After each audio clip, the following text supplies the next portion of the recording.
Master minds commerce చదవాలనుకునే 10th inter విద్యార్థుల తొలి ఎంపిక. అహ్మదాబాద్లో జరిగిన విమాన ప్రమాదానికి సంబంధించి తీవ్రవాద లేదా సంఘ విద్రోహ శక్తులు చేసేటువంటి దుశ్చర్యకి అవకాశం ఏమైనా ఉందా? అసలు బ్లాక్ బాక్స్ ఏమైంది? ఇప్పటివరకు శిథిలాల్లో ఎక్కడా కూడా ఈ బ్లాక్ బాక్స్ దొరకలేదు. ఈరోజు ఉదయమే డివిఆర్ అంటే డిజిటల్ వీడియో రికార్డర్ దొరికినట్టుగా అధికారులు తెలిపారు.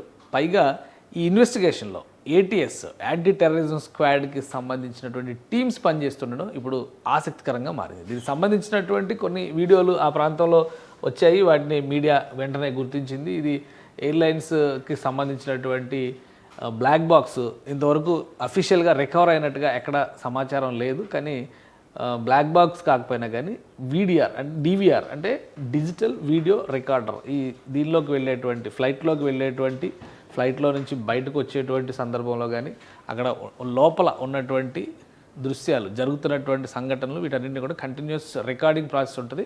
ఆ రికార్డింగ్ ప్రాసెస్ మొత్తం కూడా ఒక డివైస్లో రికార్డ్ అవుతుంది. సో ఆ డివైస్ని రికవర్ చేశారు. అది కూడా ఏటీఎస్కి సంబంధించినటువంటి టీం. సో గుజరాత్లో యాంటీ టెర్రరిజం స్క్వాడ్ అనేది చాలా కీలకమైనటువంటి విభాగం. అది గతంలో కూడా చాలా తీవ్రవాద చర్యలకి సంబంధించినటువంటి అంశాలను ఇన్వెస్టిగేట్ చేయడంలో కీలక పాత్ర పోషించారు వీళ్ళు. సో ఏటీఎస్ టీము ఈ డివైస్ని రికవర్ చేసింది. అక్కడ ఉన్నటువంటి మీడియా మొత్తం కూడా ప్రశ్నించడంతో అది ఎక్కడి నుంచి ఏ విభాగం నుంచి వచ్చారు, సెంట్రల్ గవర్నమెంటా లేదా డీజీసీఐకి సంబంధించిన వాళ్ళ ఇన్వెస్టిగేషన్ టీమా ఏంటని అడిగినప్పుడు ఏటీఎస్ అని చెప్పని సదరు అధికారి ఆన్సర్ చెప్పారు. సో ఏటీఎస్ బృందాలు కూడా దీన్ని ఇన్వెస్టిగేట్ చేయడం అనేటువంటి అంశాన్ని చూసిన తర్వాత సంఘ విద్రోహ శక్తుల కుట్రలు ఇందులో ఏమైనా దాగి ఉన్నాయా అనేటువంటి అనుమానాలు కూడా వస్తున్నాయి. ఎందుకంటే విమాన ప్రమాదం జరిగినటువంటి తీరు స్పష్టమైనటువంటి కారణాలు ఏవి తెలియరాకపోవడం ఇప్పటివరకు అన్ని స్పెక్యులేషన్సే నడుస్తున్నాయి. సో వీటన్నిటిని చూసిన తర్వాత దీని వెనుక కుట్రకోణం ఉందా అనేటువంటి యాంగిల్లో కూడా అటు గుజరాత్ ప్రభుత్వం ఇటు కేంద్ర ప్రభుత్వం కూడా ఇన్వెస్టిగేట్ చేసేటువంటి ప్రయత్నాలు చేస్తుంది. ముఖ్యంగా ప్రధానమంత్రి నరేంద్ర మోడీ ఈరోజు పర్యటించారు గుజరాత్లో. గుజరాత్ పర్యటన సందర్భంగా ఆయన ఎయిర్పోర్ట్లోనే అహ్మదాబాద్ ఎయిర్పోర్ట్ ఆల్రెడీ క్లోజర్లో ఉంది. ప్రస్తుతం అక్కడ యాక్టివిటీ ఏం లేదు. అహ్మదాబాద్ ఎయిర్పోర్ట్లోనే లోకల్ పోలీస్ అధికారులు, కీలకమైనటువంటి విచారణ సిబ్బంది, అలానే కేంద్ర విమానయాన శాఖకు సంబంధించినటువంటి మంత్రి దగ్గర నుంచి కీలక అధికారులు వాళ్ళందరితో కూడా ఒక సమాలోచన జరిపారు. అన్ని కోణాల్లో ఒకవేళ ఉగ్రవాద దుశ్చర్యలు ఉన్నాయా అనేటువంటి అనుమానాలు ఉన్నప్పుడు ఆ కోణాలను కూడా విస్మరించాల్సినటువంటి అవసరం లేదు. కాబట్టి అన్ని కోణాల్లో థరో ఇన్వెస్టిగేషన్ చేయాలనేటువంటి సూచన చేశారు. అటువైపు బ్రిటన్ నుంచి హై కమిషనర్ ఎంబసీ అధికారులు వచ్చి ఘటనా స్థలాన్ని పరిశీలించారు. అలానే అమెరికా నుంచి స్పెషల్ టీం వస్తుంది ఈ విమాన ప్రమాదాలపైన అధ్యయనం చేయడంలో ఎక్స్పర్టైజ్ ఉన్నటువంటి టీం.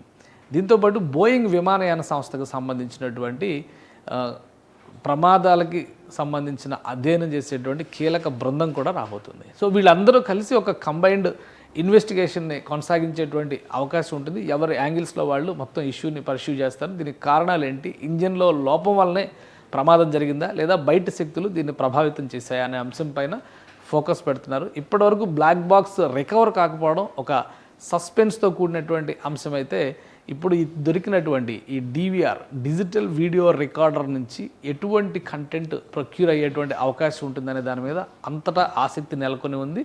ముఖ్యంగా ఏటీఎస్ ఫోకస్ పెట్టడం పైన ఏటీఎస్కి సంబంధించి కొంత తీవ్రవాద నెట్వర్క్ని ట్రాక్ చేసినటువంటి సత్తా ఉంది. అలానే దానికి సంబంధించిన ఇన్ఫర్మేషన్ కూడా ఏటీఎస్ దగ్గర ఉంటుంది. కాబట్టి అనుమానాస్పద వ్యక్తుల కదలికలు కానీ ప్రయాణికుల్లో అనుమానాస్పద వ్యక్తులు ఉన్నప్పటికీ వాళ్ళని గుర్తించడానికి కానీ ఏటీఎస్ ఇన్వాల్వ్ అయినట్టుగా భావిస్తున్నారు. ఎందుకంటే 240 మంది విమానంలోనే చనిపోయినటువంటి వాళ్ళు క్రూతో సహా చూస్తే కనుక 240 మంది చనిపోయారు. ప్రయాణికులు ఎవరైనా అనుమానాస్పద వ్యక్తులు ఉన్నారా, వాళ్ళ ప్రవర్తనలో ఏమైనా తేడాలు ఉన్నాయి, ఇవన్నీ గమనించడం కోసమే ఈ ఫుటేజ్ మొత్తాన్ని ఈ డేటా మొత్తాన్ని కూడా ఏటీఎస్ పరిశీలించేటువంటి అవకాశం ఉన్నట్టుగా తెలుస్తుంది. సో ఒకవైపు విద్రోహ చర్య, ఇంకోవైపు నుంచి చూస్తే ప్రమాద ఘటనకు సంబంధించినటువంటి ప్రాథమిక సమాచారాలు, ఈ రెండింటిపైన కూడా ఇన్వెస్టిగేషన్ టీమ్స్ ఫోకస్ పెట్టాయి. మొత్తం మీద క్లారిటీ రావడానికి బ్లాక్ బాక్స్ దొరకడం చాలా ప్రధానమైనటువంటి అంశంగా అధికారులు చెప్తున్నారు. బ్లాక్ బాక్స్ని వీలైనంత వేగంగా రికవర్ చేసేటువంటి ప్రయత్నం జరుగుతుంది. ప్రమాదం జరిగినటువంటి చోట దాదాపుగా బుగ్గి అయిపోయినటువంటి పరిస్థితులు. ఎందుకంటే 1,25,000 లీటర్ల ఇంధనం అక్కడ మరిగిపోయింది. దీంతో 1000 డిగ్రీల ఉష్ణోగ్రత జనరేట్ అయినట్టుగా చెప్తున్నారు. సుమారుగా 1000 డిగ్రీల ఉష్ణోగ్రత ఆ పరిసర ప్రాంతాల్లో టెంపరేచర్స్ పెరగడం, పశుపక్షాదులు కూడా అక్కడి నుంచి ఆ సెగ నుంచి తప్పించుకోలేనటువంటి స్థితి ఏర్పడిందని చెప్పని విశ్లేషిస్తున్నారు. కాబట్టి బ్లాక్ బాక్స్కి అంత ఈజీగా బ్లాక్ బాక్స్ డ్యామేజ్ అవడం అనేది అంత ఈజీగా అయ్యే పని కాదు. విమానంలో కొన్ని ముఖ్యమైనటువంటి విడిభాగాలు, మరీ ముఖ్యంగా బ్యాక్ సైడ్ ఉన్నటువంటి పార్ట్, టెయిల్ ఎండ్ పార్ట్ మొత్తం కూడా ఎక్కడా ఏమీ ఎక్కువ డ్యామేజ్ అవ్వలేదు. తగలబడటం, ముఖ్యంగా మంటల్లో అగ్నికి ఆహుతైనటువంటి సంకేతం అక్కడ ఎక్కడా లేదు. కాబట్టి ఆ పరిసర ప్రాంతాల్లోనే ఎక్కడైనా దొరికేటువంటి అవకాశం ఉందని భావిస్తున్నారు అధికారులు. దీని సేకరణ పైన ప్రధానమైనటువంటి ఫోకస్ పెట్టారు. సుమన్ టీవీలో మీ పర్సనల్ అండ్ బిజినెస్ ప్రమోషన్స్ కోసం కింది నెంబర్కి కాంటాక్ట్ చేయండి.